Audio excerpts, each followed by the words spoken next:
Leo tuko katika kijiji cha Matema, wilaya ya Kyela, katika mkoa wa Mbeya. Tupo katika shamba letu la kokoa, ambapo shamba letu limeathiriwa kwa kiwango kikubwa na fangasi pamoja na kushambuliwa na wadudu. Kama unavyoona, matunda yameathiriwa na fangasi. Sasa shamba letu hili tutakwenda kutumia sumu au kiuatilifu kinachoitwa Hana Fungus kwa ajili ya kutibu fangasi iliyopo, lakini pia kudhibiti fangasi mpya, kwa sababu sumu hii inafanya kazi kwa njia ya mfumo, na sumu hii imetengenezwa kwa viambata viwili, kiambata cha tebuconazole pamoja na trifoxtrobin. Kwa hiyo twende tuungane pamoja katika kupiga sumu hii katika siku ya leo.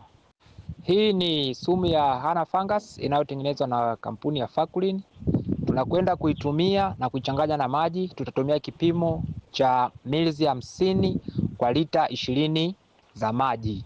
Kwa hiyo tunapokwenda kutumia, lazima uichanganye vizuri dawa iweze kuchanganyikana na maji kabla ya kupiga katika shamba lako la kokoa.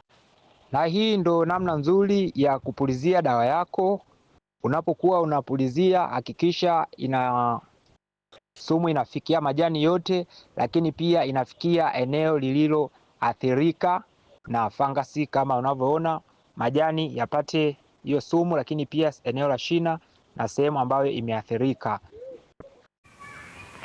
Baada ya kutumia dawa ya ukungu Hana Fungus na dawa ya wadudu Mektinga, unaweza ukaona jinsi tunda lilivyokuwa na afya na fangasi imepungua katika mmea. Hiyo ni Hana Fungus pamoja na Mektinga. Kaangalia afya majani.